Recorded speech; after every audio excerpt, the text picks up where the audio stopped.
Nezapamćena vodena stihija strahovitom rušilačkom snagom pustošila je nekoliko dana teritoriju Makedonije. Teška elementarna nesreća, čije razmere do sada nikada nisu viđene na području Vardarskog sliva, pogodila je ekonomske, socijalne i kulturne vrednosti makedonskog naroda i nanela im štetu od nekoliko desetina milijardi dinara. Kiše, koje su 4 dana i 4 noći neprekidno lile iz teških jesenskih oblaka, zemlja nije imala snage da upije, niti da ih sakupi u rečna korita. Za nadošle vode, korita Vardara, Treske i Crne bila su tesna, obale Ohridskog jezera niske da ih zadrže. Vodena stihija jurnula je da pustoši sve na svom putu. Pod njenim udarom našlo se prostranstvo od 60.000 hektara, zajedno sa gradovima, naseljima, selima i obrađenim poljima duž Povardarja, prostrane Pelagonije, Pologa, oblasti Ohrida, Kičeva, Prespe i Kočana.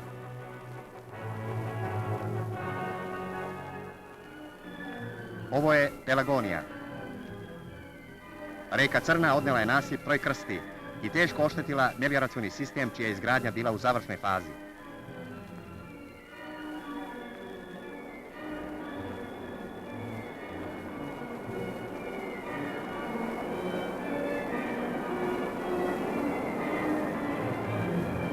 Stanovništvo u selima bilo je ugroženo sa svih strana od vodene stihije.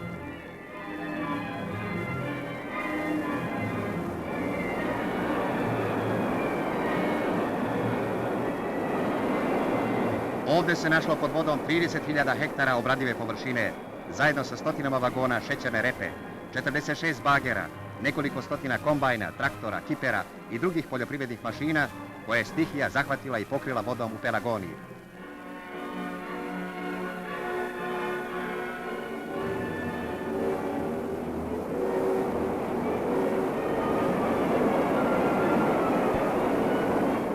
Istovremeno, vodostaj Vardara rastao je svakog časa.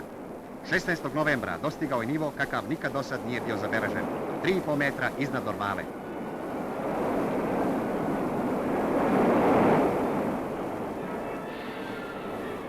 U popodnevnim časovima 16. novembra vode Vardara preplavile su korito, bedeme i nasipe na prilazima ka Skoplju.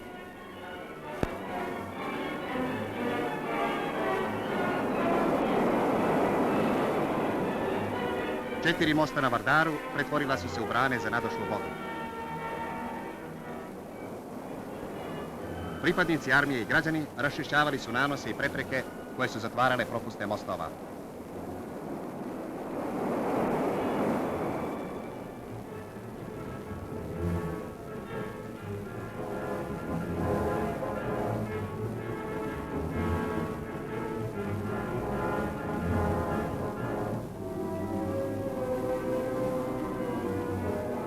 Grad je ustao da se odbrani od stihije.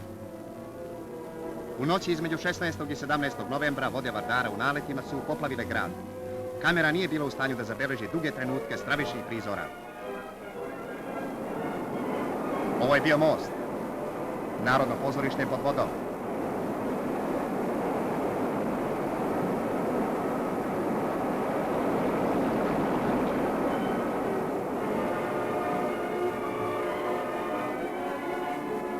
Na ovim ulicama izlivene vode su preko noći dostigle visinu preko 1 metra.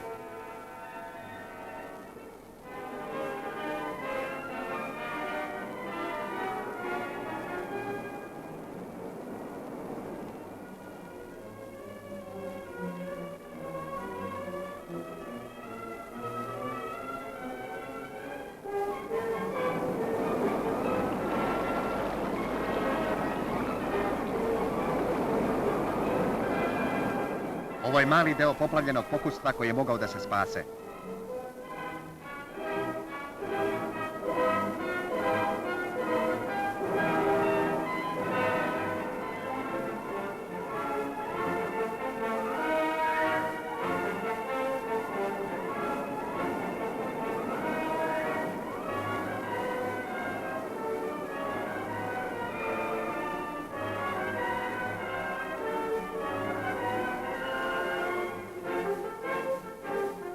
Na ovim ulicama grada u noći ljudi su mogli da spasu samo živote dece.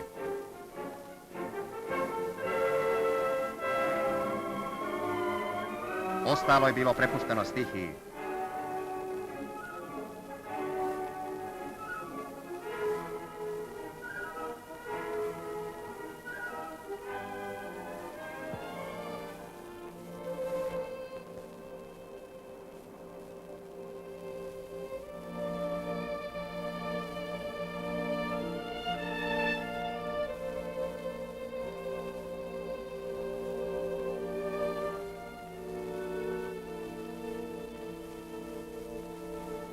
Ovo je centar Skoplja.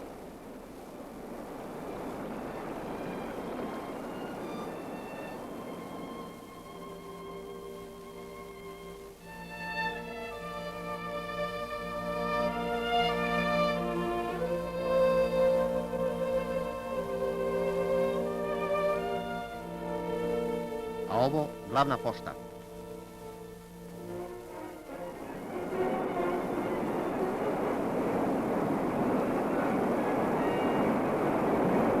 Sedamnaestog novembra popodne postojala je opasnost da se vode Vardara i Treske ponovo izliju na Skoplje, dok je Makedonijom stihija i dalje pustošila.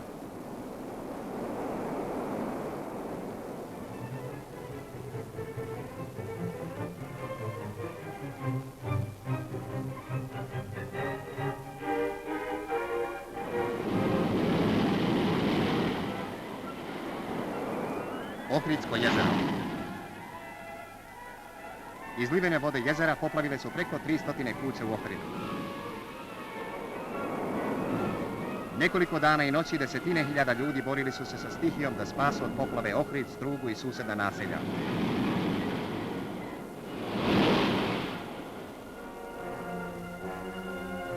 Evo Ohridskog pristaništa.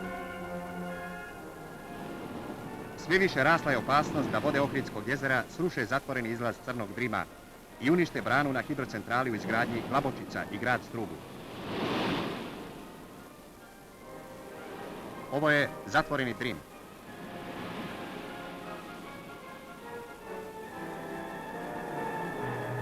Posle 62 časa vode izlivenih rijeka počele su da opadaju i da se povlače. U poplavljenim područjima ostalo je još mnogo vode.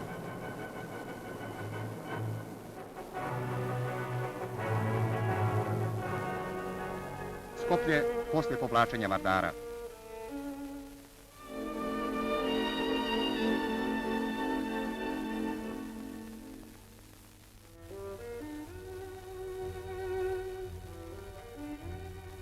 Kafana u centru grada.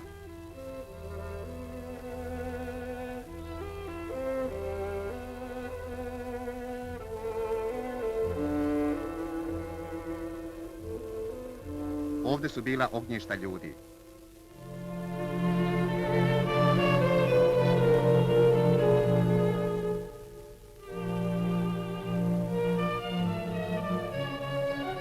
Preko 5000 porodica ostalo je bez krova.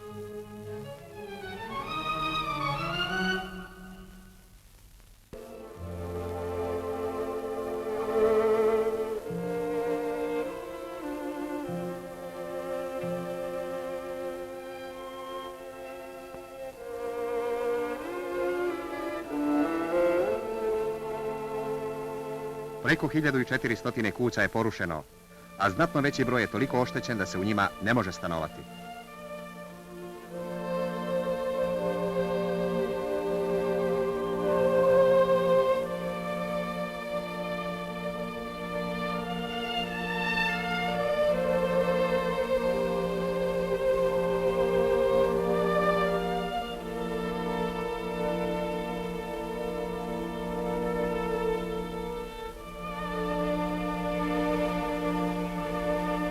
I u raščišćavanju ruševina i nanosa poplave, pripadnici armije ukazali su besprimjernu pomoć. Čitav materijal snimljenih filmova Vardar filma uništen je od vode.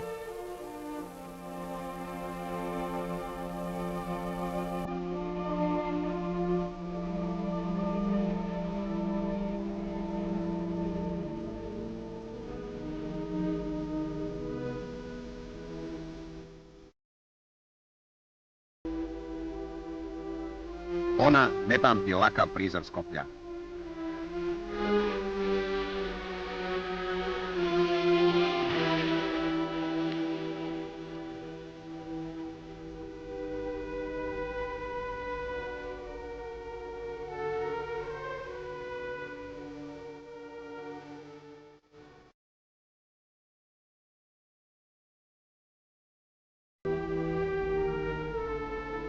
Trgovinske radnje u Skoplju pretrpele su štetu od više milijardi dinara.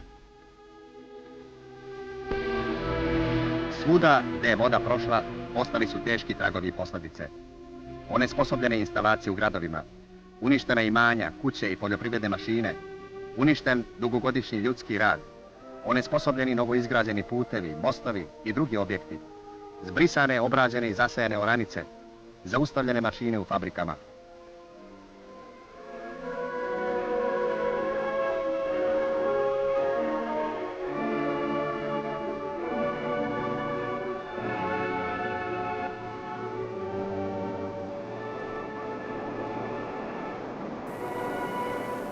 I dok Vardar, povučen u korito, sve više spušta svoj nivo pod kamenim mostom, Skoplje, Makedonija i čitava jugoslovenska zajednica suočavaju se sa teškim i bolnim saznanjem o ljudskim žrtvama i ogromnoj materijalnoj šteti, za čije je definitivno utvrđivanje i celokupno sagledavanje potrebno da prođe više vremena.